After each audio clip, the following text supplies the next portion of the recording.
हाँ बेटा, next question है अवकल समीकरण को हल कीजिए। नाम दे दिया गया है, ये अवकल समीकरण लिखा है बेटा, और ये x इक्वल टू 1 दिया है, y इक्वल टू 1। यहाँ से कांस्टेंट की वैल्यू निकाल करके आप रखेंगे और इसमें आंसर पूरा मैच होता है। तो अवकल समीकरण को हल करना, सबसे पहले तो इसको पहचानना सीखेंगे बेटा। मैंने ये आपको और आसान तरीके से लिख दिया कि हम सेपरेशन ऑफ वेरिएबल्स को कैसे पहचानेंगे, होमोजीनियस की पहचान कैसे करेंगे और लीनियर की पहचान कैसे करेंगे। ठीक है, तो सेपरेशन ऑफ वेरिएबल से ही हम शुरुआत करते हैं। देख रहे हैं ये लिखा हुआ है dy dx लिखा है, यहाँ भी dy dx लिखा है, और यहाँ पर इधर dy dx के बाद यहाँ जितने भी टर्म लिखे बेटा, इन सबको या तो RHS में भेज दो आप, या सभी को LHS में ले आओ। ठीक है, यहाँ देख रहे हैं dy dx के बाद हमने प्लस या माइनस जो भी है सभी टर्म LHS में आ गए, यहाँ जीरो बना लिया गया। या फिर सभी टर्म यहाँ dy dx के बाद के जितने भी टर्म हैं सबको हम RHS में भेज के फैक्टर कर लें। इस फैक्टर के अंदर जितने भी फैक्टर, यहाँ मत समझना दो ही फैक्टर, दो हों, तीन हो, चार हों, जितने भी फैक्टर हों, इन सभी फैक्टर के अंदर या तो x का फंक्शन दिखना चाहिए और या y का फंक्शन दिखना चाहिए। ठीक है, मतलब किसी के अंदर x का फंक्शन है, दूसरे के अंदर y का हो सकता है, इस तरह चल जाएगा। तो ये देखिए यहाँ dy dx लिखा है। अब इस टर्म को हम RHS में भेज ले रहे हैं, यहाँ हम पहचान सीख रहे हैं इसमें। तो इसको इधर भेजोगे तो क्या हो जाएगा, ये हो जाएगा x की पावर 2 माइनस y अपान x। ठीक, एलसीएम ले लो, तो एलसीएम आपका आ जाएगा, यहाँ x हो गया एलसीएम और ऊपर आ गया x की पावर 3 माइनस y। अब ये देखोगे बेटा कि यहाँ पर इस फैक्टर में अब आगे तो फैक्टर हो नहीं पाएगा, और इसके अंदर x और y दोनों दिख रहा है, ना तो ये अकेले x का फंक्शन है ना अकेले y का फंक्शन है। इसका मतलब सेपरेशन ऑफ वेरिएबल कट। अब हम होमोजीनियस पहचानेंगे, तो होमोजीनियस की पहचान मैंने दो लाइन में लिखी है कि अगर हमारे क्वेश्चन में सिर्फ एलजेब्रा वाले फंक्शन हैं तो सभी पदों की घातें समान होनी चाहिए, और अगर हमारे क्वेश्चन में इनवर्स लॉग, ट्रिग्नोमेट्री या एक्सपोनेंशियल में से कोई फंक्शन आया है तो वो इस तरह से होना चाहिए y बटे x, x बटे y। यहाँ फंक्शन लिखा बेटा, इनवर्स लॉग जो भी हो, मिलेंगे तो समझाएंगे यहाँ पर। और ये लीनियर का है, लास्ट में देखते हैं यहाँ ये है, इसमें क्या आया है, क्या यहाँ पर हमारे पास इनवर्स लॉग, ये आइलेट में ना तो इनवर्स है, ना लॉग है, ना ट्रिग्नोमेट्री, ना एक्सपोनेंशियल, केवल अलजेब्रा आया। अब इसमें सभी पदों की पावर पढ़ोगे, तो पावर जब भी पढ़ोगे बेटा, अगर अंश बटे हर लिखा है, जैसे ये y बाई एक्स की पावर पढ़ना आपको, तो पावर पढ़ना पहले सीख लो, x power a upon y power b। अगर ये लिखा तो इसकी पावर आ जाता है, इसकी पावर आ जाएगी a माइनस बी। बड़े से छोटा घटा लिया करना, a बड़ा है तो ठीक है, नहीं डायरेक्ट यहाँ पर अंश से हर घटेगा, अंश की घात से हर की घात घटा लेंगे। तो यहाँ कितनी पावर है 1 और इसकी पावर 1 है, तो इस पूरे टर्म की पावर हो जाएगी 1 माइनस 1 बराबर 0, मतलब इसकी पावर 0 है। और यहाँ वाले की पावर 2 है बेटा, इस यहाँ पर एक पद लिखा है, इस पूरे पद की घात आई 0, इसकी घात हो गई 0 और इसकी घात आ गई 2। क्या सभी पदों की घातें समान हैं? देख रहे हो, अगर अलजबरा सभी पद अलजबरा वाले हैं, सभी टर्म अलजबरा वाले हैं तो घातें समान आना चाहिए, घातें तो समान आई नहीं। ठीक, इसकी घात आ गई 0, इसकी घात आ गई 2, तो इसका मतलब ये सेपरेशन पहले कट हो गया था, होमोजीनियस भी कट हो गया। अब हम कहाँ जाएंगे, लीनियर में। तो लीनियर में यहाँ हमने लिखा है कि पूरे समीकरण में अगर x की पावर 1 है तो ये इस तरह से बनाया जाएगा, पूरे समीकरण में अगर y की पावर 1 है तो इस तरह बनाओगे। ठीक है, अब देखते हैं किसकी पावर 1 है, अंश की पावर पढ़ते हो बेटा यहाँ, तो ये dy dx लिखा ना, यहाँ देख रहे हैं y की पावर 1 है, y केवल एक ही जगह लिखा है और पावर भी क्या लिखी है 1, दो जगह होता है, इकट्ठा करके देख लेते हैं। x में यहाँ पावर 2 है और यहाँ -1 है, ऊपर आएगा तो -1 हो जाएगा, तो y की पावर 1 है, इसका मतलब इस तरह से अब हम इसको व्यवस्थित करेंगे, y में लीनियर आ गया। ठीक है, तो अपने आप ये व्यवस्थित होके दिया गया है, देख रहे हो, यहाँ dy dx का टर्म आ गया, इसके बाद y पावर 1 का टर्म आएगा, और जिसमें y नहीं है वो सब RHS में जाएंगे, बिल्कुल अपने आप सेट करके लिखा गया है। अब लीनियर को सॉल्व करने के लिए सभी बच्चों को मालूम है कि हमें क्या निकालना होता है, इंटीग्रेटिंग फैक्टर। देखें ये लीनियर डिफरेंशियल इक्वेशन है, ये वाला टाइप मैच हुआ, अब हम इंटीग्रेटिंग फैक्टर निकालेंगे। ठीक, e power integration p dx। अब इसमें बेटा एक कंसेप्ट याद रखना कि यहाँ ज़रूरत पड़ जाती है कि e की पावर log f(x), अगर इस तरह से आ गया तो इसको हम f(x) लिख दिया करेंगे। मान लो e की power n into log f(x) आ गया तो ये पावर में चला जाएगा, e की power log F X whole power N, पहले इसको होल पावर मिलाओगे, इक्वल टू आ जाएगा, यहाँ ब्रेकेट लगा दो, F X whole power N. Okay, यहाँ ज़रूरत पड़ेगी इंटीग्रेटिंग फैक्टर वाले में, क्योंकि यहाँ बेस में ही चल रहा है, इसकी ज़रूरत पड़ा करेगी। F X whole power N यहाँ लिखा है, देखें यहाँ। तो इंटीग्रेटिंग फैक्टर बराबर क्या हो जाएगा, पी और क्यू आपने कंपेयर किया, यहाँ से तुलना कर लिया, ये डिवाइड डी एक्स लिखा है, इसके पहले +1 बनाने के बाद ही कंपेयर होगा। अब पी को पढ़ने के लिए देख रहे हो, वाई पावर 1 को छोड़ देना है, यहाँ वाई पावर 1 को छोड़ दो, पूरा जितना बचा चिन्ह सहित वही पी है। तो वाई पावर 1 को छोड़ोगे तो यहाँ 1 बचा, नीचे एक्स बचा, और ये क्यू हो गया। इंटीग्रेटिंग फैक्टर हमने बताया है कि ई की पावर में इंटीग्रेशन बना देना, पी लिख देना, और यहाँ देख रहे हो ये डी एक्स लिखा है, वही डी एक्स यहाँ लिख दो। अब पी की वैल्यू रख दो। 1/x का इंटीग्रेशन सभी बच्चों को मालूम है कि 1/x का इंटीग्रेशन क्या होता है, 1/x का इंटीग्रेशन लॉग, ये बेटा 1/x का इंटीग्रेशन आप लोगों ने क्या सीखा, लॉग ऑफ मॉड्यूलस x। लेकिन जब हम इंटीग्रेटिंग फैक्टर में इसको अप्लाई करेंगे तो यहाँ मॉड्यूलस मत लगाना, इंटीग्रेटिंग फैक्टर के केस में बेटा वो हम पॉजिटिव मान के चलते हैं, ठीक है, वहाँ x को हम लोग पॉजिटिव मान के चलते हैं कि ये मैटर पॉजिटिव चल रहा है। ये फार्मूला यहाँ से हमने सीधे कॉपी कर लिया। तो ये 1/x इसका इंटीग्रेशन हो गया लॉग, मॉड्यूलस x होना था, लेकिन यहाँ केवल हमने x लिखा है क्योंकि इंटीग्रेटिंग फैक्टर हम लोग निकाल रहे हैं।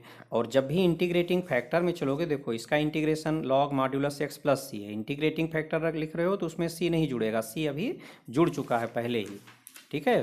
जब यहाँ फार्मूला अप्लाई करेंगे अभी इंटीग्रेशन में तो ये अपने आप c आ जाएगा, यहाँ मत जोड़ देना। ओके, अब e की पावर log x आ गया। अभी फार्मूला आप लोगों को सिखाया है यहाँ हमने कि ये e की पावर log fx अगर है तो ये पूरा हट जाएगा, केवल यही fx बचेगा। फार्मूला होता है बेटा, अगर यहाँ log के पहले कोई गिनती आ गई, संख्या आ गई चिन्ह सहित, तो उस पावर को यहाँ जो भी लिखा है इसको चिन्ह सहित यहाँ इसके होल पावर में भेज देना, इसमें log के आगे जो फंक्शन लिखा है। अब ये पूरा हट जाएगा तो fx होल पावर n बचेगा, ठीक। तो ये देखेंगे e की पावर log x आ गया, तो ये तो पूरा हट गया, यहाँ +1 है ना, कितना बचा है, x बचा। ये मत सोचना है कैंसिल हो गया, कंसेप्ट होते यहाँ लिख भी दिया मैंने फार्मूला। अब इसके बाद आपको सिखाया गया कि कैसे इसका आंसर लिखा जाता है, ये वाला केस चल रहा है ना। सोल्यूशन होगा, यहाँ y लिखा है, तो इस y में इंटीग्रेटिंग फैक्टर का इंटू होगा बराबर इस q में इंटीग्रेटिंग फैक्टर का इंटू होगा, और इधर वाले q वाले का इंटीग्रेशन करना आपको। तो इसका समीकरण 1 का हल होगा। यहाँ क्या लिखा था आपका, ये y लिखा है, तो y में i इंटीग्रेटिंग फैक्टर का इंटू हुआ इक्वल टू यहाँ q लिखे हैं ना, दूसरा वाला जो q होता है ये q में इंटीग्रेटिंग फैक्टर का इंटू हुआ, और यहाँ क्या लिखा था dx, तो वही dx यहाँ प्लस c जरूर लिखें जहाँ c स्वेच्छाचार है। अब इंटीग्रेटिंग फैक्टर की वैल्यू रख दें, x है, इक्वल टू यहाँ q की वैल्यू रख दें, q की वैल्यू कितनी आई है, x पावर 2 है, और इंटू में इंटीग्रेटिंग फैक्टर x है। तो ये देखें x पावर, यहाँ ये तो कोई दिक्कत नहीं, इसमें तो इंटीग्रेशन बनाना है, इंटीग्रेशन यहाँ बना। x पावर 3 का इंटीग्रेशन सभी बच्चों को मालूम है कि x पावर n का इंटीग्रेशन कितना होता है, x पावर n का इंटीग्रेशन हो जाएगा, इस पावर में 1 जोड़ दोगे, ठीक, और बटे में यही लिख दोगे। तो ये x पावर 3 का इंटीग्रेशन हो गया, प्लस c पहले से चल रहा है, दोबारा इसमें प्लस c आता वो ना जोड़ देना। अब इसको इतना आ गया। प्रश्न में जो इन्होंने दिया है कि x बराबर 1 रखना है, y बराबर 1 रखना है, तो इसको रख के हम c की वैल्यू निकालेंगे। तो प्रश्न के अनुसार y बराबर 1 जबकि x बराबर 1, तो यहाँ लिख दिया जाएगा, इसलिए इसमें एक लाइन बढ़ा देना, इसलिए समीकरण 2 के प्रयोग से, समीकरण 2 के प्रयोग से, क्योंकि ये मान कहाँ रखा जा रहा है वो तो हमें मालूम होना चाहिए, तो इसी समीकरण में रखा जा रहा है। तो यहाँ समीकरण 2 के प्रयोग से, समीकरण 2, समीकरण नंबर 2 है के प्रयोग से। अब इसमें बेटा x बराबर 1 और y बराबर 1 जो ये दिया है यही रख दो, बस y के प्लेस पर 1 और x के प्लेस पर 1 रखते चले जाओ आप। ये तो 1 हो गया, ये भी 1 हो गया। आप यहाँ से c की वैल्यू निकालें तो c की वैल्यू क्या आएगी, 1 - 1/4, इसका मतलब c आ गया 3/4। अब c के प्लेस पर यही वैल्यू रख देंगे, आंसर हो जाएगा। देखें c की वैल्यू आ गई 3/4, तो c का मान समीकरण 2 में, समीकरण 2 लिखा बेटा, समीकरण 2 में रखने पर रख लो। c की वैल्यू 3/4 है, यहाँ प्लस 3/4 लिखा हुआ है, अपान में 4 चल रहा है, 4 से इंटू कर लो, तो यहाँ 4xy हो गया, ये 4 कैंसिल हो गया, ये 4 कैंसिल हो गया, यही आंसर हो गया। आप चाहें तो उसको ट्रांसफर करके लिख दें या इतना ही लिख दें, यही आंसर हो जाएगा। देखें इसी तरह से पिछले लेक्चर में भी आपने एक क्वेश्चन लीनियर से हल किया था, पी और क्यू आ गया था ना, इंटीग्रेटिंग फैक्टर आ गया था। इसके बाद ये फार्मूला है, ऊपर यहाँ क्या था, यहाँ ऊपर एक्स है, और अभी जो क्वेश्चन मैंने समझाया उसमें ऊपर क्या था, वहाँ वाई चल रहा, तो वहाँ डी वाई डी एक्स था, यहाँ डी एक्स डी वाई है। तो इसको जब हमने सॉल्व किया तो क्या है, यहाँ एक्स में किसका इंटू करोगे, इंटीग्रेटिंग फैक्टर का, बराबर क्यू में किसका इंटू करोगे, इंटीग्रेटिंग फैक्टर का, ठीक, डी वाई प्लस सी। अब इस इंटीग्रेटिंग फैक्टर की वैल्यू यहाँ रखेंगे और यहाँ क्यू यहाँ चाहिए, तो क्यू का मान यहाँ कितना है बेटा, क्यू का मान ये इतना है, ठीक। तो क्यों यहाँ पर आगे हम क्या करेंगे, इस इंटीग्रेटिंग फैक्टर के प्लेस पर ये इतना रख देंगे, इंटीग्रेटिंग फैक्टर की जो वैल्यू आई है, तो एक्स इंटू इतना हो गया, बराबर इस इंटीग्रेशन के अंदर क्यू के प्लेस पर, यहाँ क्यू बनाना, इस क्यू के प्लेस पर ये पूरी वैल्यू रख दिया था, इंटू में इंटीग्रेटिंग फैक्टर ये इतना आया था, ये रख दिया गया था। समझ में आ गया होगा, दोनों क्वेश्चन कंपेयर हो गए होंगे कि इसमें x में इंटू किया गया है और अभी जो समझाया उसमें y में इंटू किया है, क्योंकि अभी जो क्वेश्चन हम समझा रहे थे पूरा कंप्लीट किए थे, x बराबर 1 y बराबर 1 जिसमें दिया था उसमें इस तरह का केस आया है, तो y इंटू किए हो। और पिछला वाला जो क्वेश्चन पिछले लेक्चर में था वहाँ क्या बना था, किसमें लीनियर बना था, x में, x इंटू चल रहा है तो x इंटू इंटीग्रेटिंग फैक्टर किया गया, दोनों को कंपेयर करा दिया। बेटा 2024 का सेट नंबर 2 है। देखें 1 नंबर का क्वेश्चन है, डिफरेंशियल इक्वेशन दिया गया है, इसमें हमको आर्डर और डिग्री बताना है, ठीक है। इन्होंने इसमें घात लिखी है, घात का मतलब क्या होता है, घात का मतलब होता है डिग्री, ठीक है। इंग्लिश में पढ़ लिया करना, इंग्लिश वर्जन में भी पेपर रहता है। और कोटि का मतलब होता है आर्डर। तो जब हमको घात बताना होता है बेटा, ठीक, हमने आपको कंसेप्ट समझाया यहाँ कि जब उसकी डिग्री बताना होता है तो सबसे पहले हम यहाँ ये देखते हैं कि हायर डेरिवेटिव वाला टर्म कौन सा है। तो डेरिवेटिव यहाँ बेटा एक तो डी वाई डी एक्स आया है और एक D two Y D X two है, ठीक। इसकी आर्डर 1 है, इसकी आर्डर 2 है, तो हायर आर्डर वाला जो डेरिवेटिव है वो ये है। कितने प्लेस पर आया है, D two by D X two, तो केवल एक प्लेस पर है। और देखें ये डेरिवेटिव इसकी होल पावर 5 है, मतलब होल नंबर है, इसकी पावर 5। एलजब्रा में जब भी डिग्री पढ़ना होता है तो सभी डेरिवेटिव बेटा एल्जेब्रिक फार्म में होने चाहिए, ठीक है, ये कह लो पॉलिनॉमियल फार्म में हो, बल्कि मतलब सभी डेरिवेटिव की होल पावर में होल नंबर्स आना चाहिए, ओके। अगर कोई भी derivative inverse, log, trigonometry, exponential से कनेक्ट हो गया तो डिग्री परिभाषित नहीं होगी। पहले यही देख लेना कि जो हमें डेरिवेटिव दिए गए हैं, एक डेरिवेटिव यहाँ लिखा, दूसरा यहाँ लिखा, इनमें से कोई भी इनवर्स, लॉग या ट्रिग्नोमेट्री या एक्सपोनेंशियल से कनेक्ट नहीं है, मतलब उसके साथ नहीं आया है, तो इसका मतलब इसकी डिग्री मिलेगी। यहाँ भी देखें इसकी होल पावर 5 है, मतलब होल नंबर है, इसमें भी होल नंबर है। तो जब भी डिग्री हम लोग पढ़ते हैं तो क्या पढ़ते हैं, हायर डेरिवेटिव की हाईएस्ट, जो हाईएस्ट डेरिवेटिव है उसकी हाईएस्ट पावर। हाईएस्ट डेरिवेटिव मतलब हाईएस्ट आर्डर का जो डेरिवेटिव है, यहाँ जो हाईएस्ट आर्डर का डेरिवेटिव है वो 2 है, ठीक। तो आर्डर इसकी जो है 2 हो गई और डिग्री हो गई 3, इनका गुणा ना कर लेना। हाईएस्ट आर्डर का जो डेरिवेटिव है उसी की हाईएस्ट पावर देखते हैं बेटा, हाईएस्ट आर्डर का डेरिवेटिव की हाईएस्ट पावर। तो हाईएस्ट आर्डर का डेरिवेटिव ये आया, एक ही जगह है और इसकी पावर कितनी है 3। जब एक ही जगह है तो वही हाईएस्ट पावर हो गई, तो इसकी डिग्री हो गई 3। वैसे सबसे बड़ी पावर तो यहाँ 5 दिख रही है, इसीलिए यहाँ 5 दिया भी है। 6 इसलिए दिया कि बच्चे इन दोनों को गुणा करके 6 लिख दें, लेकिन हमने डिग्री की पहचान बताई है कि डिग्री जब भी पढ़ोगे डिफरेंशियल इक्वेशन में तो क्या होगा, जितने भी डेरिवेटिव हैं उनमें से कोई भी derivative inverse, log, trigonometry, exponential इससे कनेक्ट ना हो, अगर इसके साथ अटैच है तो उसकी आर्डर डिफाइन नहीं हो पाएगी, मतलब एफ के आगे D Y by D X type का इस तरीके से आ गया है।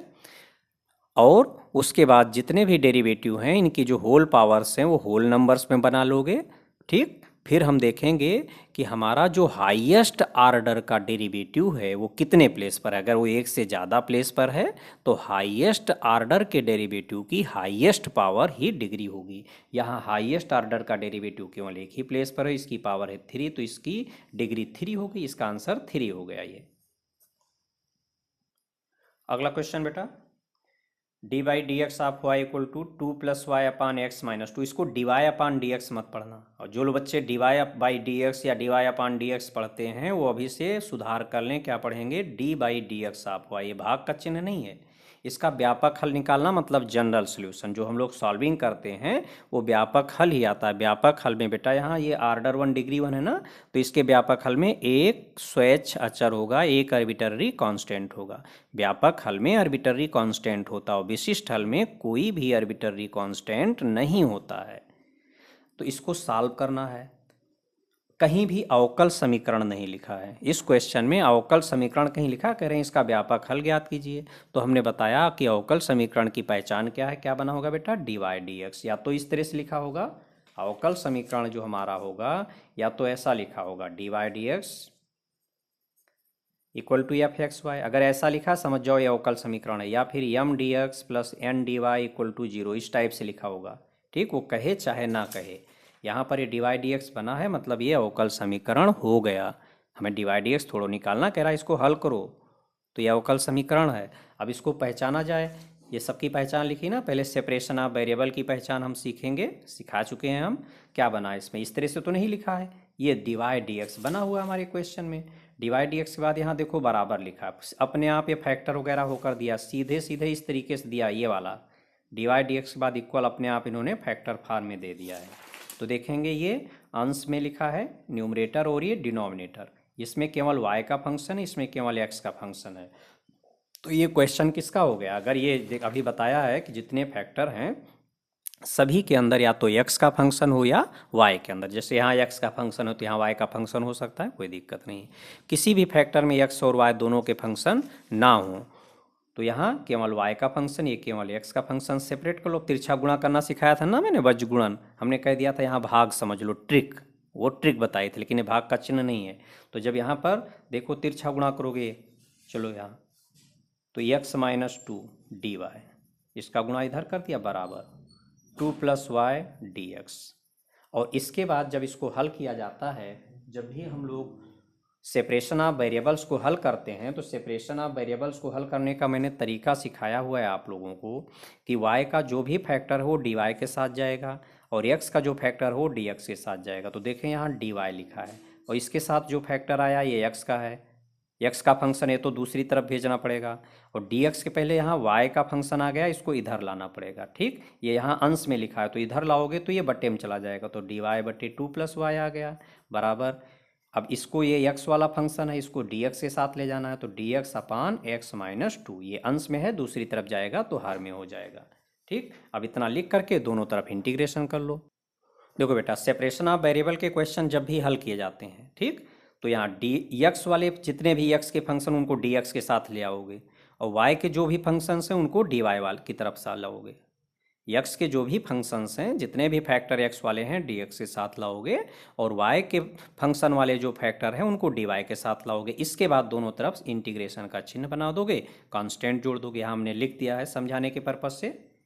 तो यहाँ पर ये आ चुका है ना, ये y का फंक्शन इसके साथ आ गया dy के साथ, ये x का फंक्शन इसके साथ आ गया। इतना जब ये बन जाएगा, इस तरीके से बनने के बाद इंटीग्रेशन का चिन्ह बना देना।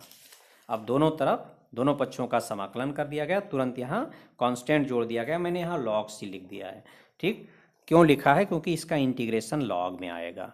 अगर सभी फंक्शन इंटीग्रेशन के बाद log के फॉर्म में लिखे हैं तो कांस्टेंट भी log के फॉर्म में लिखना। ओके, मान लो नहीं समझ में आया तो वहाँ c लिख दिया, कोई दिक्कत नहीं, बाद में हम उसको एडजस्ट करा देंगे, अभी हम सिखा देंगे उसको। इसका इंटीग्रेशन चाहिए बेटा। अब इसका इंटीग्रेशन कैसे निकालोगे, उसके लिए इंटीग्रेशन की कंसेप्ट आपको आनी चाहिए। तो ये एलजब्रा है। सबसे पहले हमारे पास जो इंटीग्रेशन के डायरेक्ट फार्मूले हैं, यहाँ एलजब्रा लिखा हुआ है, ये यहाँ ट्रिग्नोमेट्री लिखा हुआ है, यहाँ एक्सपोनेंशियल लिखा है। ठीक, और ये दो फार्मूले जिसमें एक्सपोनेंशियल ट्रिग्नोमेट्री को मल्टीप्लाई किया है। तो हमारा क्वेश्चन में यहाँ जो फंक्शन लिखा है ये तो एलजब्रा का है। एलजब्रा में भी देखोगे इसमें इस तरीके से लिखा है, ये 1 अपान लीनियर लिखा है। ठीक है, ये इसकी पहचान सीख लो बेटा। इस फार्मूले की पहचान है लीनियर होल पावर 1। लीनियर की पहचान जानते हो बेटा, लीनियर मतलब a x plus b, a into x की power 1 plus b into x की पावर 0, इसको लीनियर कहा जाता है एक्स में। तो यहाँ पर अगर लीनियर होल पावर n है तब ये फार्मूला लगेगा, और 1 अपान लीनियर है तो ये फार्मूला लगेगा। ओके, 1 अपान लीनियर है तो ये फार्मूला लगेगा। अब यहाँ पर जो हमारे फार्मूले हैं एक्स में लिखे हैं, यहाँ पर ये एक्स जो ब्रैकेट के अंदर यहाँ जो एक्स बना बेटा, यहाँ जितना भी एक्स का प्लेस है, जो एक्स का प्लेस है, एक्स के प्लेस पर या तो एक्स आएगा या फिर ए एक्स प्लस बी आएगा एक्स के प्लेस पर, जहाँ जहाँ एक्स बना हुआ है सब जगह, यहाँ ऐसे एक्स को हम घेरा बना देंगे बाद में, और या फिर ए इंटू एक्स आएगा। अगर इस तरह से लिखा है तो फार्मूला तो यही चलेगा, इसमें जो एक्स का गुणांक है वो बटे में चला जाएगा। जैसे यहाँ पर देखोगे इसमें ये 1/लीनियर आया बेटा, यहाँ y की पावर 1 है, यहाँ y की पावर 0 है, हमने बताया मतलब ये है। फार्मूला तो हमने पहचान लिया कि इसमें 1/y वाला फार्मूला लग रहा है, 1/y dy क्या होता है, log modulus of y plus c होता है, ये पढ़ लिए हो। लेकिन यहाँ पर इस प्लेस पर देखोगे y प्लस 2 लिखा है, जैसे हमने यहाँ फार्मूला सिखाया हुआ है यहाँ कि ये फार्मूला आ गया, इतना लिखा हुआ है, ठीक है। यहाँ x के प्लेस पर क्या लिखा होगा, जो यहाँ x बना है या तो x बना होगा या ऐसे लिखा होगा a इंटू एक्स की power 1 plus b, a for constant बेटा, constant into x power 1 plus constant समझ ले, या फिर कांस्टेंट इंटू एक्स पावर 1 लिखा होगा यहाँ पर। तो इसका देखोगे ये कैसा लिखा है, यहाँ पर y में किसका इंटू है, 1 है, 1 इंटू वाई पावर 1 प्लस 2 लिखा है, constant into Y power 1 plus constant लिखा है। तो इसका जब इंटीग्रेशन करोगे 1/y प्लस 2 dy बराबर, यही फार्मूला है। यहाँ क्या लिखा है, लॉग, लॉग के आगे ये पूरा आ गया, ये पूरा जो यहाँ लिखा पूरा लॉग के आगे आ गया, तो लॉग मॉड्यूलस के अंदर ये पूरा चला गया y प्लस 2, ठीक। अब यहाँ y का गुणांक कितना है, y का गुणांक है 1, तो वो 1 बट्टे में चला गया। तो इसका इंटीग्रेशन सभी बच्चों को समझ में आ गया कि इसका इंटीग्रेशन कहाँ से हमने कंपेयर किया, इसी फार्मूले से कंपेयर किया है। अगर यहाँ पर जो x लिखा है, x के प्लेस पर बेटा ये 3 टाइप हैं, 3 में कुछ x तो है ही है, या फिर इतना लिखा होगा या फिर इतना लिखा होगा, तो इसी फार्मूले से चलेगा। इन दोनों केस में जो x का गुणांक है उससे भाग कर देंगे, x यहाँ से x को ax प्लस बी से रिप्लेस कर देंगे फार्मूले में, यहाँ x को ax से रिप्लेस कर देंगे फार्मूले में, और x के गुणांक से भाग कर देंगे। यहाँ देखेंगे ये भी यहाँ पर 1/x माइनस 2 है, इसी से मैच हुआ है, 1/x, यहाँ x की पावर 1, ठीक, और माइनस में 2 इंटू एक्स की पावर 0, यही फार्मूला मैच हुआ हमारा। 2 टर्म आ गए, ये वाला टाइप आ गया है, constant into variable power 1 plus constant. तो देखो यहाँ 1 इंटू एक्स की पावर 1 माइनस कांस्टेंट यहाँ 2 आ गया, तो इसका इंटीग्रेशन कितना आ जाएगा, लॉग के आगे पूरा आ गया, और एक्स का गुणांक 1 है, बटे में चला गया, ये बटे में 1 लिखने से कोई फ़ायदा नहीं है। और प्लस में यहाँ लॉग सी, लॉग सी यहाँ स्वैच्छ अचर है। अब यहाँ देखें लॉग आया, यहाँ भी लॉग आया, और इसीलिए इसको लॉग में लिखा गया। अब इन दोनों लॉग वालों को इकट्ठा कर लो। अब बेटा सभी बच्चों को log m plus log n का फार्मूला मालूम है। log m plus log n का फार्मूला क्या होता है, log m इंटू n। तो यहाँ ये log m लिखा है और ये log n लिखा है, तो log m into n use हो गया, ये m हो गया, यहाँ ब्रेकेट बना बेटा, ये ब्रेकेट है, ठीक, m इंटू n लिख दिया। अब यहाँ अगर log m equal to log n आ गया तो इसका मतलब होता है m बराबर n। अब ये दोनों log हट गए, ना सोचना कि log कैंसिल हो गया, log काट दिया गया, काट के मत दिखा देना, ऐसे गलत हो जाएगा, log कटता नहीं, वो फार्मूला है। अब ये आ गया modulus 2 plus Y equal to C into modulus x minus 2, यही आंसर हो गया, यहीं घेर देंगे, यही आंसर हो गया। अब ये log c वाली समस्या है, उसको आप लोग सीख लें अच्छे से। देखिए बेटा log c, ये जो log c है कहोगे हम log c नहीं लिख पाएंगे, हम नहीं, हमको आता, हम केवल c लिखना जानते हैं, चलो उसी सीख लो। इसका इंटीग्रेशन तो आप लोग जानते हो ना, log मॉड्यूलस 2 प्लस वाई बराबर, इसका इंटीग्रेशन अभी आप लोगों को सिखाया log मॉड्यूलस x माइनस 2।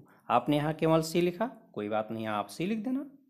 अब इन दोनों log को एक तरफ कर लो, log एक तरफ कर लो, तो log modulus 2 plus Y minus log modulus x minus 2 बराबर यहाँ c। अब ये हो गया log m minus log n, सभी बच्चों को फार्मूला मालूम है कि log m minus log n बराबर होता है log m बाई n, ये फार्मूला लगा दें, तो मॉड्यूलस 2 प्लस वाई बटे मॉड्यूलस x माइनस 2 बराबर c। अब देखो बेटा यहाँ log है तो इसको भी log से रिप्लेस कर दिया जाएगा अगली स्टेप में, log 2 प्लस वाई का मॉड्यूलस और बटे मॉड्यूलस में x माइनस 2 बराबर, यहाँ पर भी आप यहाँ लिख दो log a, ठीक है, log के आगे यहाँ नया लेटर बना दो, यहाँ लिख देना कि जहाँ c बराबर log a, इतना तो आप लिख लोगे क्योंकि ये पूरा log में बदल चुका है। तो यहाँ भी अगर हम log बना लें तो अभी log की कंसेप्ट लग जाएगी, log m बराबर log n, आसान हो जाएगा। दूसरा तरीका था कि हम यहाँ से log हटा दें तो e की पावर में इतना आ जाएगा, वो भी सही तरीका है, वो भी, उससे भी कोई दिक्कत नहीं है। तो यहाँ पर अब log m बराबर log n की कंसेप्ट यूज कर दो आप, तो modulus 2 plus Y upon modulus x minus 2 equal to आ गया a। अब क्रॉस मल्टीप्लाई करना चाहें क्रॉस मल्टीप्लाई कर दें, तो modulus 2 plus Y equal to a into modulus x minus 2। देखें दोनों आंसर मैच हुए हैं, यहाँ पर कांस्टेंट हमारा a है और यहाँ कांस्टेंट c है। तो सभी बच्चों को समझ में आ गया होगा। जिन बच्चों को यहाँ log c लिखना नहीं आता कि शुरू में log c नहीं लिख पाएंगे, मत लिखना, यहाँ c चलने देना, बाद में इस तरह से कर लेना, दोनों सही होंगे।